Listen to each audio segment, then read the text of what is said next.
ಹುಬ್ಬಳ್ಳಿ ಬಾಕಿ ಬಿಲ್ ಬಿಡುಗಡೆಗೆ ಒತ್ತಾಯಿಸಿ ರಾಜ್ಯ ಗುತ್ತಿಗೆದಾರರ ಸಂಘ ಮಾರ್ಚ್ 6ರಂದು ರಾಜ್ಯಾದ್ಯಂತ ಕಾಮಗಾರಿ ಸ್ಥಗಿತಗೊಳಿಸಿ ಧರಣಿ ನಡೆಸಲು ನಿರ್ಧರಿಸಿದೆ. ಈ ಕುರಿತು ಗುರುವಾರ ಹುಬ್ಬಳ್ಳಿಯಲ್ಲಿ ಸುದ್ದಿಗೋಷ್ಠಿಯಲ್ಲಿ ಮಾಹಿತಿ ನೀಡಿದ ಸಂಘದ ರಾಜ್ಯಾಧ್ಯಕ್ಷ ಆರ್.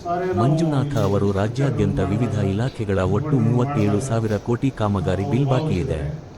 ಈ ಬಗ್ಗೆ ನೂರಾರು ಸಲ ಸರ್ಕಾರಕ್ಕೆ ಪತ್ರ ಬರೆದಿದ್ದೇವೆ. ಇದಕ್ಕೆ ಕಿಮ್ಮತ್ತು ನೀಡುತ್ತಿಲ್ಲ. ಹಾಗಾಗಿ ಸರ್ಕಾರದ ಮೇಲೆ ಒತ್ತಡ ಹೇರಲು ಬೆಂಗಳೂರಿನ ಫ್ರೀಡಂ ಪಾರ್ಕ್ ನಲ್ಲಿ ಒಂದು ದಿನದ ಸಾಂಕೇತಿಕ ಧರಣಿ ನಡೆಸಲು ಉದ್ದೇಶಿಸಲಾಗಿದೆ ಎಂದು ಹೇಳಿದರು. ಬಾಕಿ ಬಿಲ್ ಗೆ ಸಂಬಂಧಿಸಿದಂತೆ ಸಿಎಂ ಅಧಿಕೃತವಾಗಿ ಗುತ್ತಿಗೆದಾರರ ಸಂಘದೊಂದಿಗೆ ಸಭೆ ನಡೆಸಿದರೆ .75ರಷ್ಟು ಸಮಸ್ಯೆ ಬಗೆಹರಿಯುತ್ತದೆ. ಆದರೆ ಸಿಎಂ ಸಭೆ ನಡೆಸುತ್ತಿಲ್ಲ.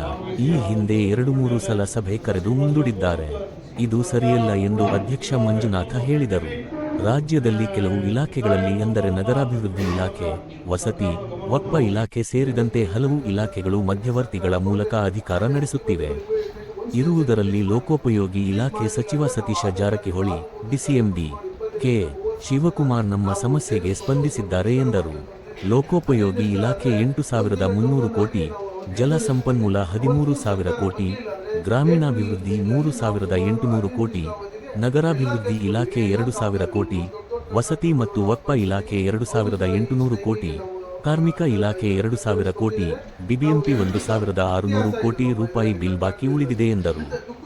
ಕಾಂಗ್ರೆಸ್ ಸರ್ಕಾರ ಅಧಿಕಾರಕ್ಕೆ ಬರುವ ಮುಂಚೆ ಗುತ್ತಿಗೆದಾರರಿಂದ ನಾವು ಯಾವುದೇ ಕಮಿಷನ್ ತೆಗೆದುಕೊಳ್ಳುವುದಿಲ್ಲ ಎಂದು ಸ್ವತಃ ಸಿದ್ದರಾಮಯ್ಯ ಹೇಳಿದ್ದರು. ಆದರೆ ಕಳೆದ ಸರ್ಕಾರಕ್ಕಿಂತ ಬಾಕಿ ಬಿಲ್ ಬಿಡುಗಡೆ ವಿಚಾರದಲ್ಲಿ ಹೆಚ್ಚಿನ ಕಮಿಷನ್ ನೀಡಬೇಕಾಗಿದೆ ಎಂದು ಬೇಸರ ವ್ಯಕ್ತಪಡಿಸಿದರು. ಪ್ರತಿ ಬಾರಿ ಟೆಂಡರ್ ಕರೆದಾಗಲೂ ನಮ್ಮ ವೃತ್ತಿ ಧರ್ಮ ಕಾಪಾಡಿ ಟೆಂಡರ್ನಲ್ಲಿ ಸಾಲಸೋಲ ಮಾಡಿ ಪಾಲ್ಗೊಳ್ಳುತ್ತೇವೆ. ಆದರೆ ಇದೀಗ ಬಾಕಿ ಬಿಲ್ ಬಾರದೆ ನಾವೆಲ್ಲ ವಿಷ ಕುಡಿಯುವ ಪರಿಸ್ಥಿತಿ ಬಂದಿದೆ ಎಂದರು. ಪ್ಯಾಕೇಜ್ ಟೆಂಡರ್ ಗಳನ್ನು ರಾಜ್ಯದ ಗುತ್ತಿಗೆದಾರರಿಗೆ ಕೊಡುವ ಬದಲು ಹೊರರಾಜ್ಯದವರಿಗೆ ಮಣೆ ಹಾಕಲಾಗುತ್ತಿದೆ. ಇದು ನಿಲ್ಲಬೇಕು. ಕಮಿಷನ್ ಜಾಸ್ತಿ ಇರುವುದೇ ಇದಕ್ಕೆ ಕಾರಣ ಇರಬಹುದು. ಇದು ನಿಲ್ಲಬೇಕು ಎಂದು ಆಗ್ರಹಿಸಿದರು. ಪ್ರತಿ ಕಾಮಗಾರಿ ಆರಂಭಕ್ಕೆ ಪೂಜೆ ನೆಪದಲ್ಲಿ ಕೆಲ ಶಾಸಕರು 6 ತಿಂಗಳು ವರ್ಷಗಟ್ಟಲೆ ಕಾಯಿಸುತ್ತಾರೆ. ಇದರಿಂದ ಕಾಮಗಾರಿಗಳ ಕಾಲಮಿತಿ ಮುಂದೆ ಹೋಗುತ್ತದೆ. ಅದರ ಪರಿಣಾಮ ನಾವು ಎದುರಿಸಬೇಕಾಗುತ್ತದೆ ಎಂದು ಅಸಮಾಧಾನ ವ್ಯಕ್ತಪಡಿಸಿದರು. ಧಾರವಾಡ ಜಿಲ್ಲೆಯಲ್ಲಿ 1,400 ಕೋಟಿ ಹಣ ಬಾಕಿಯಿದೆ. ಬೆಂಗಳೂರಿನಲ್ಲಿ ನಡೆಯುವ ಮುಷ್ಕರದಲ್ಲಿ ರಾಜ್ಯಾದ್ಯಂತ 30,000ಕ್ಕೂ ಹೆಚ್ಚು ಗುತ್ತಿಗೆದಾರರು ಪಾಲ್ಗೊಳ್ಳಲಿದ್ದಾರೆ.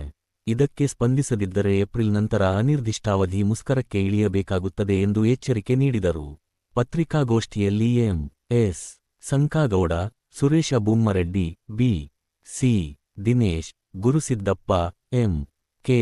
ಮುಲ್ಲಾ, ಜಗದೀಶ್ ಸೇರಿದಂತೆ ಮುಂತಾದವರು ಇದ್ದರು.